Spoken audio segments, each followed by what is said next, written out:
Don't forget to like and subscribe. It helps me share more stories with you. In today's video, I'm going to share a story that will take you into the heart of desperation, temptation, and choices that can change a person's life forever. I knew I was out of options. 3 months behind on rent. No money left. No one to turn to. And then, he made me an offer. An offer I should have refused. But I didn't. Pause for dramatic effect. But before we dive into this story, please take a second to like and subscribe. It only takes a moment, but it helps this channel grow more than you can imagine. I truly appreciate your support. Now let's begin. The night was cold, and my apartment felt heavier than ever. Bills were stacked on the table, unopened, because I already knew what they said. Past due. Final notice. Immediate payment required. I had been trying to hold everything together. Extra shifts, side jobs, selling old belongings. But it wasn't enough. Every time I thought I'd found a way out, another wall closed in. And then there was a knock. I froze. Something about that sound felt heavier than usual. Reluctantly, I got up and opened the door. It was Mr. Harris, my landlord. He stood there, his eyes scanning me, not cruelly, but with a calculating sharpness. "Julia," he said quietly, "you're 3 months behind on rent." I pulled my sweater tighter around me. "I know, Mr. Harris. I just need more time." He stepped inside without waiting for an invitation. The air in the room seemed to thicken as the door clicked shut behind him. "Time doesn't pay the bills," he said flatly. Then, after a pause, his voice softened in a way that made me uneasy. "It's a shame. A woman like you struggling like this." My heart sank. I had tried everything. Borrowing money, skipping meals, even pawning the last jewelry my mother had given me. Nothing was enough. "Please," I whispered. "Just a little longer."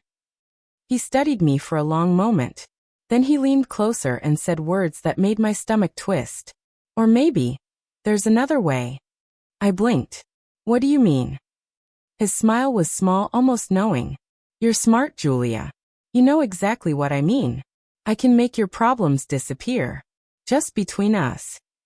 The room suddenly felt smaller. My pulse quickened. I wanted to say no. I wanted to scream. But at the same time, I thought of the eviction notice, of the empty fridge, of the fact that I had nowhere else to go. And in that silence, I realized I was standing at a crossroads. The silence between us felt heavy, like the walls themselves were pressing in.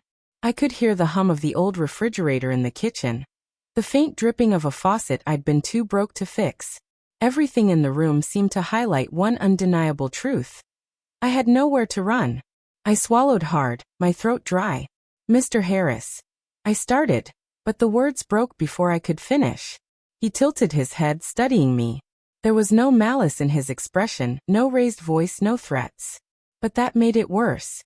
Because he didn't need to say the words out loud. The offer was clear. "You're out of options," he said gently, almost kindly, as though he were doing me a favor. "But I can help you. I can keep you safe here. I can take care of the rent. All you have to do is agree." The word agree echoed in my head. Agree to what? I didn't need it spelled out. The meaning lingered between us, unspoken but undeniable. I turned away, pacing toward the window, staring out at the rain running in thin rivers down the glass. The city lights blurred, smeared like watercolor across the dark. I thought about calling my sister, about begging a friend, about sleeping in my car. But I knew the truth. I had already asked for help too many times. The people in my life were tired of saving me. Behind me, Mr. Harris's voice was calm, almost patient. "I'm not forcing you. This is your choice. But choices define us, Julia. And this one could change everything." I thought about the path that had led me here. It wasn't supposed to be like this. I was supposed to have it figured out by now. A good job, a steady income, maybe even a family of my own. Instead, life had been a series of doors closing in my face. I had lost my job months ago when the company downsized. At first, I told myself it was temporary. I picked up part-time work wherever I could, answering phones, stocking shelves, waitressing late into the night. But each paycheck disappeared faster than it came in. Then came the medical bills from my mother's surgery. Insurance covered some, but not enough. I drained my savings. I sold my car. Every dollar went to keeping her alive. And when she finally passed, I was left with nothing but grief and debt. And now, 3 months of unpaid rent stood between me and the street. I closed my eyes, pressing my forehead against the cool window. I could hear my own heartbeat, fast and uneven. Survival. That's all it was. A trade. A compromise. But wasn't survival worth it? When I turned back, Mr. Harris was still there, calm as ever, waiting for my answer. He wasn't pressuring me, not directly.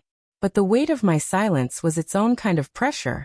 He stepped closer, his tone still soft but firmer now. Yes, you can. Because deep down, you already know you don't have a choice. Something inside me broke. Or maybe it snapped into place. I couldn't tell anymore. Finally, I nodded. Just once. But it was enough. Mr. Harris smiled faintly, not triumphant, not cruel, but as though everything had fallen exactly where he knew it would. Good, he said. Then leave the rest to me. He turned and walked toward the door, pausing with his hand on the knob. Rest tonight, Julia. Tomorrow, things will start changing for you. And then he was gone. I sank into the old armchair, my hands trembling, my stomach knotted. I should have felt relief. The rent problem was solved, at least for now. But instead, I felt the weight of something far heavier than debt pressing down on me. Because once you say yes to something like that, where does it end?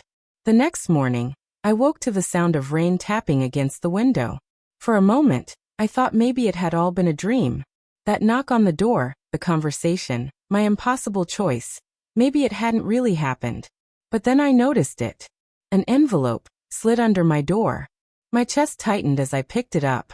Inside was a single slip of paper. Rent settled. We'll talk soon. I sank onto the couch, clutching the note. My emotions twisted into knots.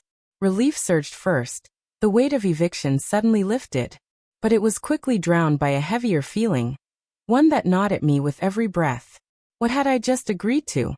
The days that followed felt strangely calm. The notices stopped. The threatening phone calls from the landlord's office disappeared. For the first time in months, I didn't wake up dreading what bill I couldn't pay. But calm isn't the same as peace. Every time I passed the hallway, I half expected another knock at the door. Every time my phone buzzed, I wondered if it was him. I tried to distract myself with mundane things, washing dishes, reorganizing drawers, even scrubbing the bathroom tiles until my hands ached. But nothing silenced the echo in my mind. You said yes. It came on the third night. Another knock. Quiet, deliberate, unmistakable. My chest tightened as I opened the door. Mr. Harris stood there, the same calm expression on his face. Evening, Julia, he said smoothly. May I come in? I stepped aside, wordless, my stomach already churning. He entered like he belonged there, like the apartment was his more than mine. Which in a way it was. He didn't sit. He simply looked around, as though inspecting the place, before turning his gaze on me. You kept your word, he said. And so did I. Your rent's cleared. No threats of eviction. No calls. You're safe. I nodded slowly, unsure how to respond. Then he tilted his head, studying me with that same unreadable expression. But safety, he said softly, has a price.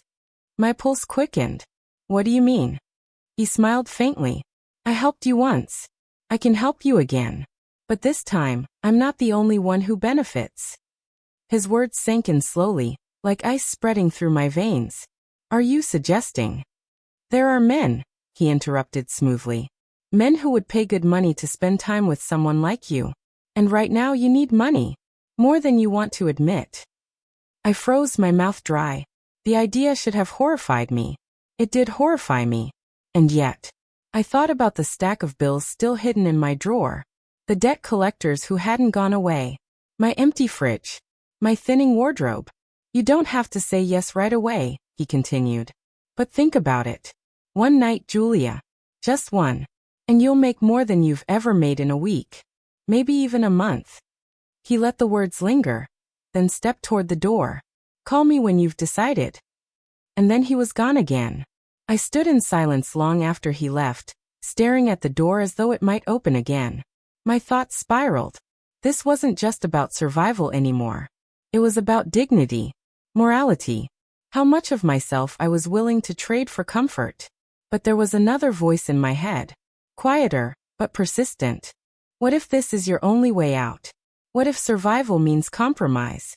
What if you've already crossed the line, and there's no going back? I sat at the edge of my bed, my hands trembling. My mother's photo sat on the nightstand. She had always taught me to fight, to hold on to my integrity no matter what. But she wasn't here anymore. And the truth was, integrity didn't pay the bills. That night, I barely slept. I tossed and turned, my mind split in two. Part of me wanted to slam the door in his face the next time I saw him, to reclaim my power, to remind myself that I still had choices. But another part whispered that maybe this was the beginning of something bigger. That maybe, just maybe, I could turn desperation into opportunity. As the first light of dawn broke through the blinds, I realized something that chilled me to my core. The question wasn't whether I would say yes. The question was how soon.